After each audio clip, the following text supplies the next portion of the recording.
Bismillahirrahmanirrahim. Assalamualaikum warahmatullahi wabarakatuh. Alhamdulillahirrabbilalamin. Wa bihi nasta'inu ala umuri dunya waddin. Wassalatu wassalamu ala asrofil anbiya'i wal mursalin wa ala alihi wa sahbihi ajmain. Amma ba'du.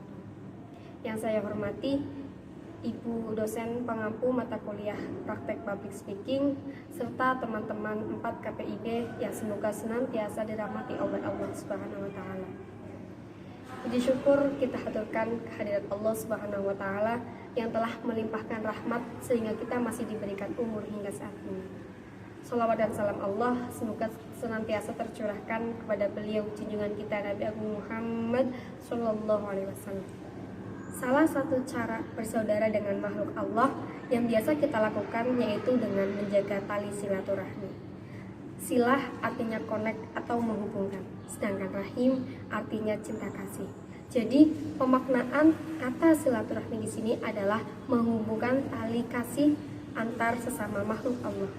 Islam memperkenankan tali silaturahmi bukan hanya sesama umat manusia, bukan hanya sesama umat muslim pula, tapi dengan semua makhluk Allah kita diperintahkan untuk menjaga tali silaturahim atau ukhuwah. Maka umat Islam memiliki 4 konsep ukhuwah. Yang pertama, ukhuwah Islamiyah, yang kedua, ukhuwah imaniyah, yang ketiga, ukhuwah watoniyah, dan yang terakhir, ukhuwah makhlukiyah. Yang dimaksud dengan ukhuwah Islamiyah yaitu persaudaraan antar sesama umat Islam. Umat Islam sama-sama berpuasa dan umat Islam sama-sama berbuka puasa. Kemudian selanjutnya yaitu ukhuwah imaniyah. Sama-sama beriman kepada Allah. Semua makhluk yang diciptakan oleh Allah pasti ia memiliki iman kepada Allah. Yang ketiga yaitu ukhuwah watoniyah, hubungan kebangsaan. Sama-sama memiliki kebangsaan dan sama-sama memiliki kewarganegaraan yang sama.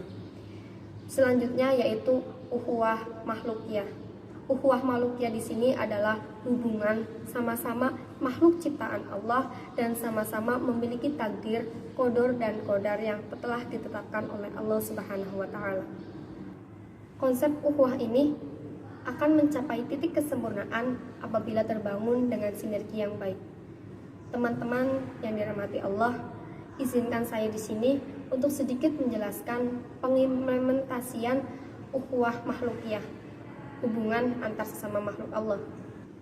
Dalam Quran surah Al-Isra ayat 44 disebutkan bahwa tusabbihu bihamdi, mereka bertasbih dengan memuji kepadanya. Walakil la tafqahuna tasbihahum, tetapi kita tidak pernah tahu bagaimana cara mereka bertasbih. Tusabbihu lahus samawati sab'u wal ardu wa ma fihinna, dan bertasbihlah apa-apa yang ada di langit dan apa-apa yang di bumi. Jadi kesimpulan dari ayat ini adalah tidak ada satupun benda mati karena semua benda atau makhluk ciptaan Allah pasti bertasbih kepada Allah. Teman-teman yang dirahmati Allah, suatu hari saat Rasulullah berada di dalam masjid, Rasulullah memungut 7 biji pasir. Kemudian Rasulullah menunjukkan kepada para sahabat. Pertama kepada Utsman. Ya Utsman, dengarkan tasbih dari 7 pasir ini. Kemudian Utsman menjawab, ya Rasulullah, aku tidak mendengar apapun. Rasul pun menjawab lagi, wahai Utsman, dengarkan lebih jeli, dekatkanlah telingamu lagi. Kemudian Utsman tercengang, Utsman kaget. Subhanallah ya Rasulullah, benar katamu, mereka bertasbih seakan seperti lebah yang tengah bertebaran keluar dari sarangnya. Kemudian Rasulullah menunjukkan kepada Ali, menunjukkan kepada Umar, dan menunjukkan kepada Abu Bakar. Kemudian disebutkan dalam hadis lain, pada suatu pagi Rasulullah sedang berjamaah dengan seorang nenek.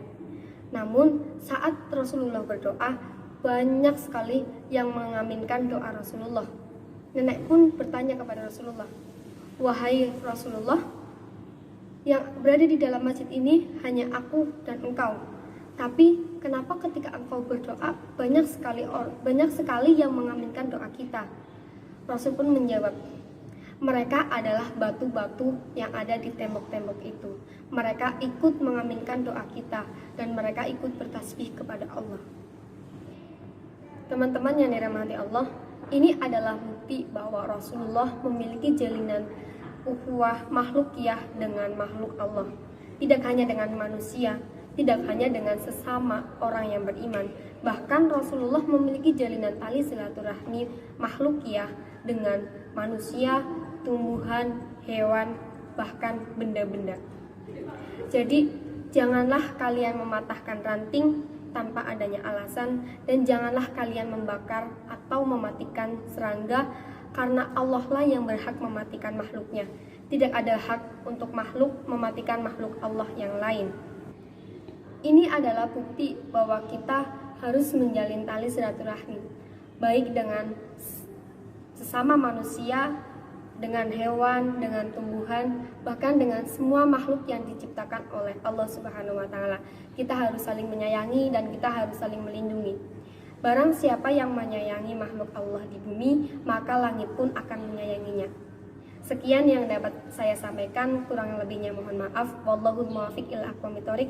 Wassalamualaikum warahmatullahi wabarakatuh.